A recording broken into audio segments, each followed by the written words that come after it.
Hi guys, it's Karen Purdy with Mixed Media Art Journey and Purdy Creative Things and blah blah blah. And I kind of envy those who are either not parents or not crafty, or basically anybody who's not a parent with 2 kids and very crafty and decides at the last minute, hey, let's make some fun packaging so you can hand out Halloween treats to all your friends. So I decided that I was going to do that, and I'm about halfway done. There's a few different varieties, but basically they're cute little pillow boxes, and they have bags of gummy bears, and yeah, so I thought it would be fun to do a video showing how I make these in case anybody else wants to, you know, challenge themselves at the last minute. I'll show you all the tools that I use, and if you have them laying around, this could be a fun project for you. So first of all, you need some kind of Halloween paper. Now if you want to do these for Christmas, you can also do these for craft fairs, teachers' gifts, you know, little gifts. You don't have to do Halloween like I'm doing, and you don't have to do last minute, you know, 50 last minute Halloween treats, but I am, so I'm using Halloween paper. Again, you can use Christmas themed. It would probably be better to have a head start. So I've pulled this sheet out, and I would recommend double-sided just because that's always the best to work on. So I have this sheet of double-sided Halloween paper. I have my handy dandy scoring board and, you know, cutting board. This you can do without. You can, you know, manually score and cut and measure. I like this because it just makes my life easier. The one thing that maybe not everybody has, but I'm using this pillow box punch board by We Are Memory Keepers. I absolutely love this thing. I would recommend it if you do a lot of paper crafting, you like to make little, you know, party favors and goodie bags and, you know, presentation on little things. Even if you do a lot of Happy Mail. I do love the pillow box punch board by We Are Memory Keepers, so I will be using this. And for this, you trim the paper width to 6 inches, no matter what size pillow box. And the length can be anywhere from 4 inches to 12 inches. So it's always going to be, you know, that wide. It's always going to be that wide, but it can be, you know, up to 12 inches long, or this is cut at 4 inches. Well, it won't be 12 inches long. It'll be maybe 10 inches. So anyways, I'm going to go ahead and cut the paper down in half to 6 inches, and I'm going to go with 4 inches for the length. So that way, one 12 by 12 will get me 6 pillow boxes. So I'm going to cut this down.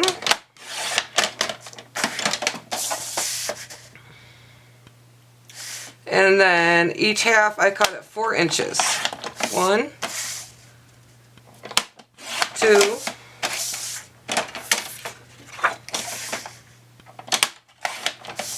3, well, 4,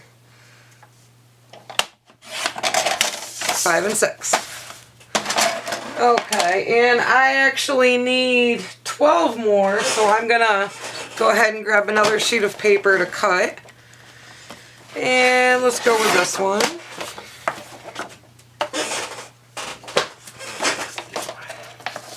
I will skip through this part. The magic of video editing.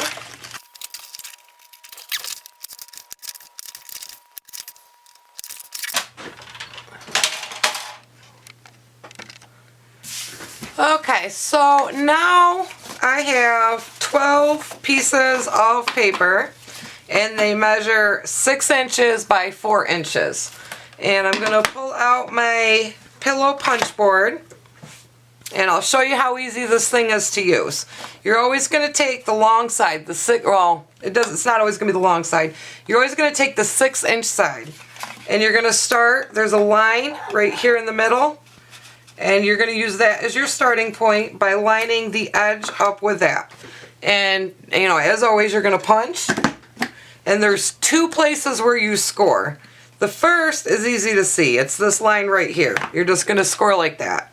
The second is following along this curve, like so. Okay?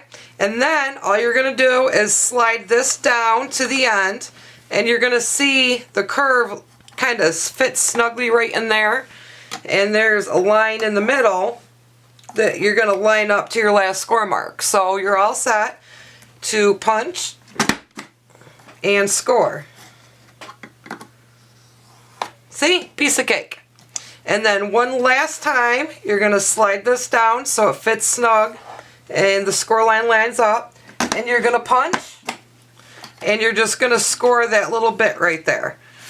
And then you're going to take your paper and flip it over. So I just finished like this. I'm going to flip it over and I'm going to do the exact same thing. I'm going to score along that curve. I don't need to score along this line anymore. So it's just punch and score. Punch and score. And that's how you're going to make a pillow box. And I will show you real quick. If you pre-fold all the lines and just kind of encourage that along.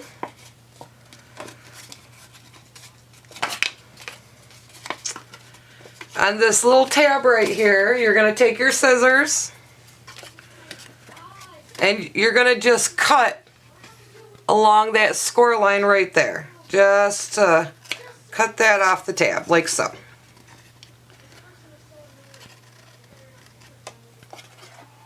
Okay, and here you can use glue or double-sided tape, whatever you want, but you're just going to fold the tab in. I'm going to use my ATG gun and just like so. And there you go. Now I have a handy-dandy little pillow box. And honestly, if I was smart, I could say this is good like this. Because what I do next is I just put the candy in, like so, and close it. But no, I have to go above and beyond and decorate it and all that. So I will show you that part next, but I'm also going to show you, I did try to make my life a little bit easier. So this is one style of pillow box that I'm making using the punch board. I'm going to show you, I use a different pattern paper. We're going to start again, punch and score.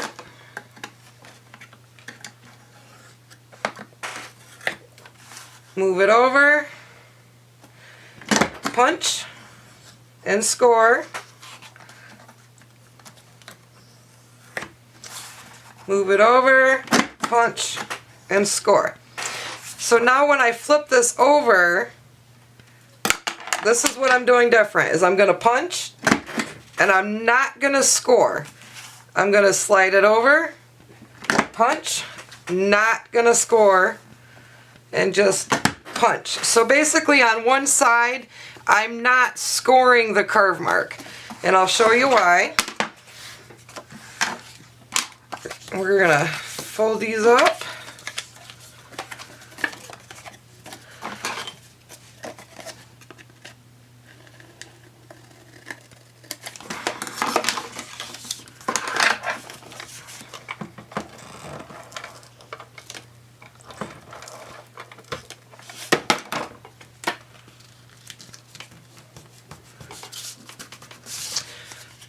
So now, instead of having a pillow box, I am going to close up the bottom, and it's probably optional. I have on a few of these used some glue to really close the bottom, but this is basically going to be a gift bag instead of a box. because the top doesn't fold down like so. You'll see. So I'm going to go ahead and glue this down. If you go with this approach, I would recommend gluing the bottom. There's not much to it. Okay? And with these, when you glue it down, you're going to kind of have to stick your finger or a pair of scissors or something just to kind of make sure that the glue's, you know, securing the two flaps down like so. Okay? So there are two options. Let me grab the treat to stick in here, and I will go ahead and show you what I do next.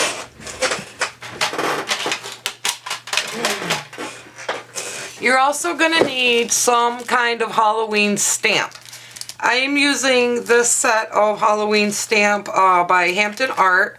I got these, you know, I think 80% off at AC Moore, so it was a last minute great find, you know, maybe $2 or $3. And so I've been using these, and I'm stamping onto a white cardstock. Well, here, I'll show you, because I have to do more.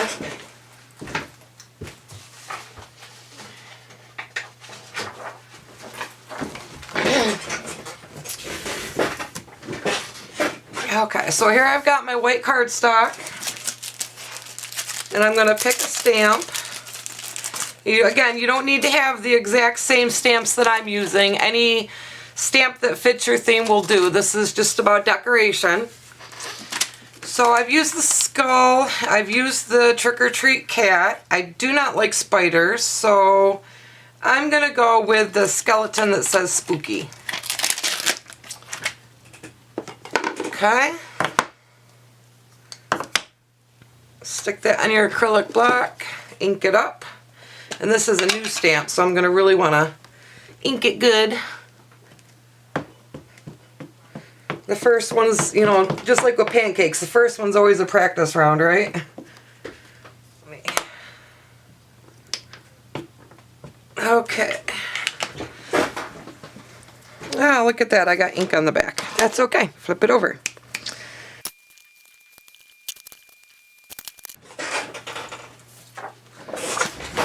Okay, so now I have repeated that stamp several times on a sheet of paper. Not all of them came out perfect, but you know what? These are getting handed out to kids that are probably going to just rip it open, eat the candy, throw it out, and not appreciate all of the work that went into it. So I'm not going to stress over an imperfect stamp. Now, the next thing that I do is I just cut each stamp out. I make a lot of noise in the process, knocking stuff off my desk. And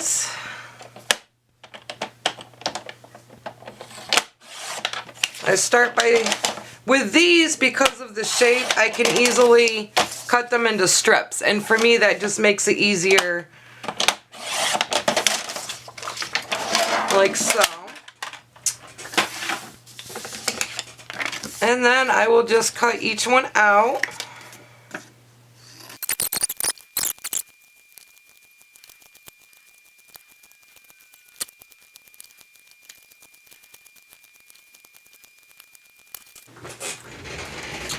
Okay, so now I have each stamp cut out.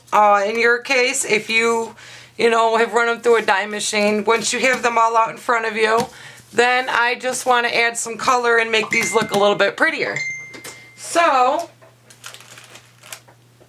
let me grab a scrap piece of paper. Well, I really like using this. I can just use this. Okay, so I'm going to use, let's see, spiced marmalade and wilted violet. Just because I already have my sponges for those colors. And this is really easy. I just take these two colors and I just dab them on, starting from an edge, like off the edge. And then I'll blend in. Let me zoom in so you can see what I'm doing here. Okay. So I'm starting off the edge, and I just blend and work my way out like so.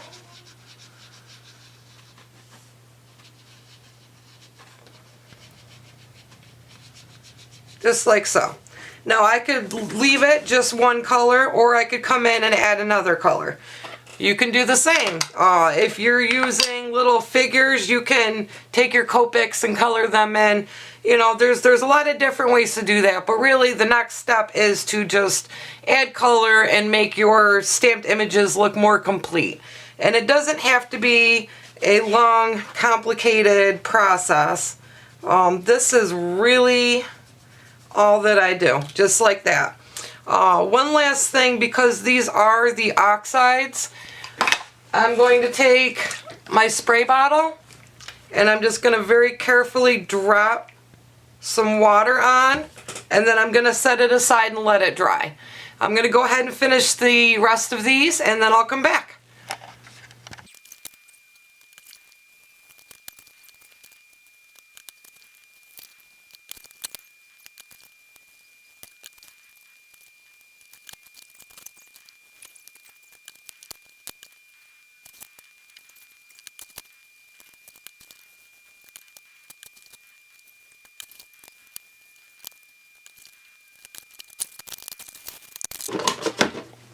Okay, and so now we have a bunch of these pieces that were stamped out and colored. And I just wanted to show you why I dropped the water. With the Distress Oxides, if you add just a few drops of water, you get this oxidized look where the pigment or the color just kind of fades away. And so it looks, hopefully you can see the oxidization there. So that's why, it's what I liked about these images, is I didn't have to go through with the Copic and color, you know, all these different sections. Instead, I just used one or two colors for a complete, you know, background, and you know, some sprayed water to create that oxidized layered effect. So it was actually easier than it looks to mass produce a number of decorations. Now the next part is to matte the picture, which again, you don't have to do, but I like to. I think it makes it look a little bit nicer. And that is basically just taking a piece of black paper is what I use, but for Christmas you may use black, you may use white, you may also use red, green, gold, you know, whatever color fits the palette that you're working with.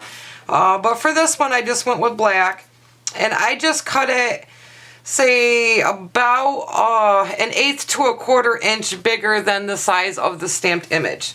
So for the black pieces, which I've already gone ahead and pre-cut, for this image, yeah, it's about a 1/4 inch bigger, wider and taller. And then it just fits on like so. So now I'm going to glue all of the images I just colored onto the black mat, and I'll be right back.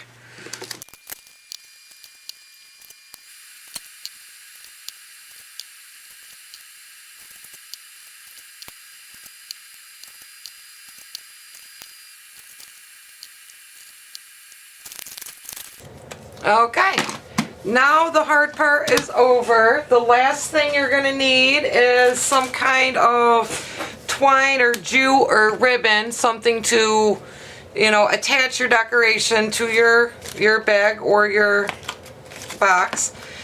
So I'm only going to show you the rest of the steps on these two because it varies slightly how I do it. So if you make the pillow box, what I like to do is figure out which one's going to be the top, which side. And I try to keep the seal where I glue the tab down, and this right here, like the ugly bit where the pillow box goes down like that, I try to keep that on the same side and make that be the back. So this would be the front, and that's where I want the decoration to go. Now I'm going to take my hole puncher, and if you don't have a hole puncher, you can just use a pokey tool and just punch 2 holes like so. And then I'm going to take a bit of string or ribbon or cord or jute or whatever I want. And I'm going to thread this through the tag so it runs behind it, like so. Kind of pull that out, and I'm going to just kind of set that down, flop it around. And now this one is a little bit trickier because when you tie the knot, you got to kind of double tie it, which means you got to do that finger thing where you keep your finger to pull it tight. And if you are not good at tying knots, I would not recommend doing the pillow box version of this because that can be a bit tedious. But I just tie it, you know, a double knot and a little bow on the back. And there is the decorated pillow box, like so. Let me zoom in. Okay. And I'm going to stick a little bit of glue right here just because the ATG tape didn't get all the way to the end.